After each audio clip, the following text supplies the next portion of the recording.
You're the only guy in America that does. Nobody had ever done anything about that until I came along, improving the baseball. So we made all the Major League Baseballs. You know, they had the planes and the soldiers coming in, and little by little they're infiltrating, and they're just dropping like flies. We were surrounded by 100,000 Chinese. It just stops the flow of blood, and so we would stick them in, to wounds to stop the blood. Well, they would freeze right over after they warmed it up, stuck it in a wound, and then it would freeze right over, stop the blood flow. I'm from all over. I've lived in Vegas, I've lived in Dallas, I've lived in Nashville, spent winters in Florida for 30 years. People ask me all the time, where are you from? But this is tell me, I'm gonna, if you don't mind, I'm recording this, but tell me a little bit, your career is painting. Yeah. Trains mainly, or all kinds of stuff? Trains, planes, helicopters, tanks, missiles. A lot of military parts. I really want to paint a battleship. It's like a goal. Who hires you? The museums. Museums. Yeah. Okay. And then you just go around and you've been lettering, like you were saying, these letters on over here. You'll be able to recreate that yourself by hand. Oh yeah. You don't even have a laser built into your finger. No, I'm an old school. You can see the stencil you got written on there right now. Is it? It's yeah, over I there? got it drawn on this one. Here, let's look. Over here. Oh, look at that. You just draw it on. And it's something else.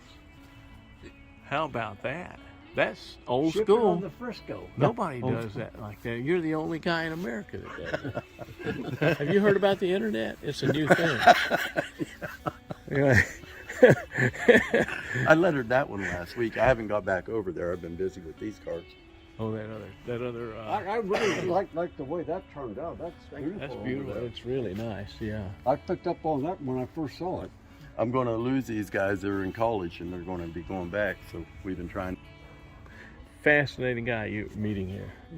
Not only did he survive Korea, when you get to Google something here, Google these names: Busan, Incheon, and Chosin. I've heard of all of them major locations. Major thing, because my son just got out of the Marines, but he was asking these young Marines, we let them get together and talk, and they said at the Marine boot camp they have 3 rifle ranges that you shoot at. They're called the Busan range, the Incheon range, and the Chosin range. When they told him that, he said, I think I was at those ranges. The original ones. The original. And they shot back at those. But they have a Purple Heart wall in Tampa too. I have 3. That the Schwarzkopf's monument is right there. It was right beside them helicopters I painted. I shrink wrapped them from head to over and over. I put most of a roll on them and make sure, because all his medals and everything are embossed in that thing, and I made sure that it wasn't getting. They had me dead, and they sent telegrams home to my mother and father. Your son, sorry, your son was killed in action, all that kind of stuff. I was in grave registration. The guy was taking my dog tags and going to put them on my toe. This is what protocol was then, and. He said, hell, something ain't right here. He says, hell, this body is supposed to be cold. It wasn't supposed to be room temperature here. And so they sent me then over to some med center, and I spent quite a long time there. Yeah, long time ago. But Dick, the fascinating thing here, when he's in the 3-5 Marines, was the 3rd. Georgia Company 3rd Battalion, 5th Marines.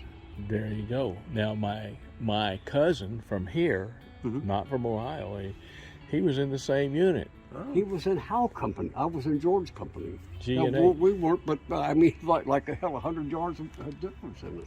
Yeah, and on so. the front line. But he's since passed away about 7 or 8 years ago.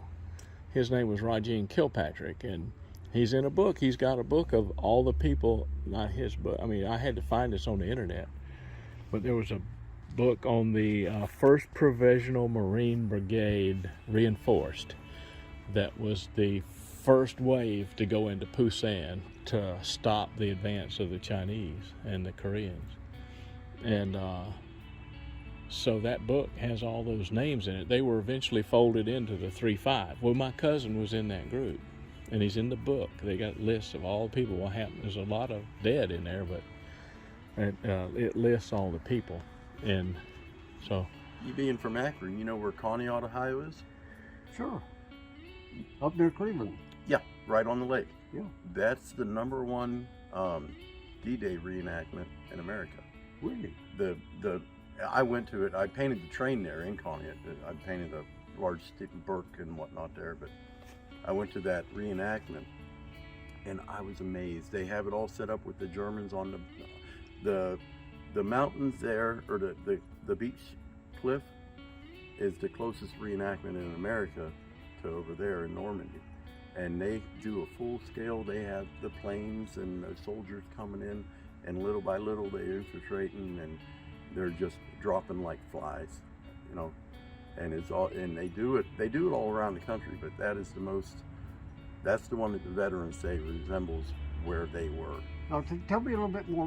What is this that they have? It's a D-Day reenactment. Oh, going into Normandy. Yes. Okay. And they have the planes with first dropping the, you know, and the big ones, and then the little zip planes all, they have them going all over, and they're dropping the smaller, you know, bombs and whatnot that they have, and straight fire, and then the bigger planes coming, and then here come they show them dropping, you know, the parachutes, and they're coming in waves of the amphibious units and whatnot. It was fascinating. You can spend the whole day there. See, when the Korean conflict broke out, Truman had drawn the military down. The Marine Corps was down to 85,000 total Marines. That's officers and enlisted. 85,000. With all the jobs you held there on all the, what are the ships that the Marines serve on? The aircraft carriers and yeah, all cruisers and aircraft carriers, usually so battleships every back embassy then. that we have in the world, and you're spread out. I mean, when I joined, we could only get 6,000 volunteers to go to Korea. And so that's what we comprised. There were 6,000 that group of us that were volunteers. That was that 1st Provisional Marine Brigade, and they fired them in there as fast as they could. They didn't give them time to even sight their rifles in. They just dumped them on the beach and said, "Off you go." Bye.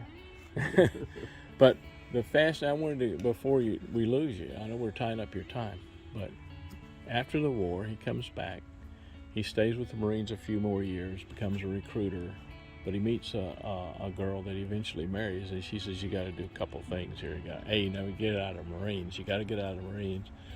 And you have to stop drinking, and you have to, and you have to maybe get more education." So she made him get back into school. He'd already had a bachelor's degree at the age of 17 because he's a prodigy. Mm-hmm. So he couldn't get a job at 17 because he looked like a kid. So he had to join the Marines. That's why, you know. So when he gets out of the Marines and comes back, and his wife makes him go to school, Goodyear pays there in Akron. They paid for his PhDs. He got a dual PhD in polymer. Research science and research engineering. Research science and research engineering, mainly focusing on polymer engineering, rubber polymers. Mm-hmm. So. Do you know Jack Neal? Who? Jack Neal. Jack Neal, doesn't ring a bell. Another fascinating, he was a young assistant district attorney when Kennedy was assassinated. Well, he was assassinated? Yeah, he was a young assistant district attorney then. But his other specialty in college was chemistry. And he invented the rolled roofing that's like the great big polymer, and he invented that. I actually worked for him back in 86, 87, and he was a fascinating guy. See, some of the things that you might know that I have invented would be the tile, or the padding that you put underneath the carpet. Mm-hmm. And that was my invention. That goes back to 1963. At the paper barrier? Yeah, the baseballs and paper barrier. softballs. Yeah. We had 80% of the total market. Now, It's owned by one of the richest guys in the world. But anyway, the core of the modern baseball, softball, and baseball, softball, and golf ball are all him Yeah, from in fact, from I used the to play 19. golf ball with Arnold Palmer because he Nice. owns one of the. See, I was vice president of First Flight Pro Golf Arnold Palmer Company in Chattanooga. That's because he had the technology. He'd come in with the technology. They came in with the money, and Another he, Pennsylvania guy. and he would yeah. Yeah. And so he, but those things, if you look at a ball today, they're all still carrying some of that same process. The polymers may have changed a little bit in the last 30 years, but basically, he's the guy that put that process together. Fascinating. The coefficient of Oh, the coefficient of restitution, Of restitution. is the speed at which something bounces off of something. It comes down to that. And so what I had to do was replicate everything that a ball would. First of all, you have to have sound. The bounce has to be so high.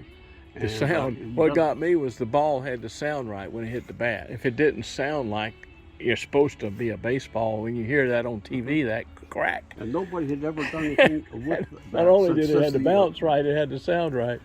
See, the baseball started in 1893. Nobody had ever done anything about that until I came along, improving the baseball. And so we made all the Major League Baseballs, and then Spalding. Well, I made all the centers for Spalding, and then Rawlings got it, and so that's who has been for 50 years making the Major League balls. And so brush prostheses for mastectomies. Occasionally, if you drive by and you see an orange rubber thing up in the sky where you have people from the electric companies, this is my invention there, that is called a lineman's blanket. And so every one of these blankets has to go through a 35 kVs of electricity. You know? And if there's anything conductive in the rubber itself, it'll blast. I mean, it's almost like an explosion, because they all have to be tested. And we ran across a guy that came up with the machine that tested these things. Yeah, after they've been damaged in use, they needed to keep testing them to be sure they could still work. And this guy invented the retest machine. And he may have talked to him. He's a retired lineman. But so anyway, interesting guy. And he lives here in Milton, retired. Only been here, what, about 5 years or so? No. Yeah, my wife died 2.5 years ago. We were married 66 years. Wow.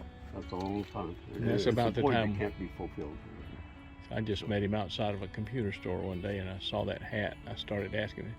So I think I can spell Chosin. And then after that, he just kept talking.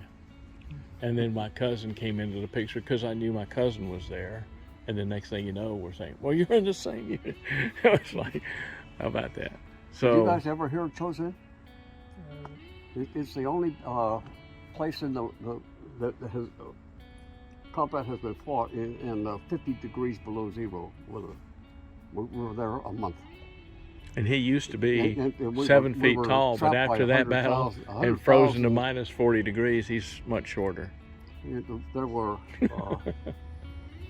we were surrounded by 100,000 Chinese, and they lost half of their force. They had over 50,000 killed, and we only lost 3,000. Wow. And that was a lot because there were only like 15,000 of us. That's why they called the Chosin. What was it called? The Chosen Few. It is a nickname that they give for us that were up there. The Chosin Few. So I'm one of the last few remaining living combatants that was in that battle. That's it's right up there with Iwo Jima Yeah, in terms yeah. of Marine Corps But you ought legend. to read about this, and if you do, look up. What should they look up? Chosin, look up. No. Oh, if you got that card, if you go to the 1-2 Ponder, you'll find some links on there to him. But Buzz Creek also, if you go to buzzcreek.com. What do you mean? Look up what? What do you think that would be? What was dropped out of the sky to us? Tootsie Rolls. Oh, the Look story up on Tootsie the Rolls. Well, this is a true story. He's gonna tell you and, the and story. if you look up, do you ever Google? Yeah. You just pull it up and ask about the Tootsie Rolls in Korea, and this is the story you will hear about. So every type of ammo or whatever you need, or gun, everything, it has a name that doesn't even apply to whatever they're talking about. And so we run out of 60 millimeter ammunition, and so then this is sent up to the supply, and so it comes in Tootsie Rolls. That was the nickname for these mortar shells. We need And more so of these. the guy Send said, them. what in the hell do you want Tootsie Rolls for? You know, what the hell, it's a rush order. I'll just fill it. So here out of the sky, all these Tootsie Rolls are dropping down. Actual Tootsie Rolls, And not so the when we ammunition. retrieve them, well, they serve multiple purposes. They taste damn good. And of course, we were starving anyway. And then the thing of it is people getting shot. If you warm these things up, you know, it just stops the flow of blood. And so we would stick them in, you know, to wounds to stop the blood. Well, they would freeze right over after they warmed it up, stuck it in a wound, and then it would freeze right over, stop the blood flow. We found different, all kinds of uses for these things. They held the trucks would be leaking oil. Put some Tootsie Rolls in. This is a true story. You gotta look that up. Oh, that is, oh my gosh. But that's So it's really nice meeting some guys. You know. It was nice to meet you too. Okay. It's an honor. Okay, guys. Thank you for your service. Yeah, thank you for your service. well, you see, you're working.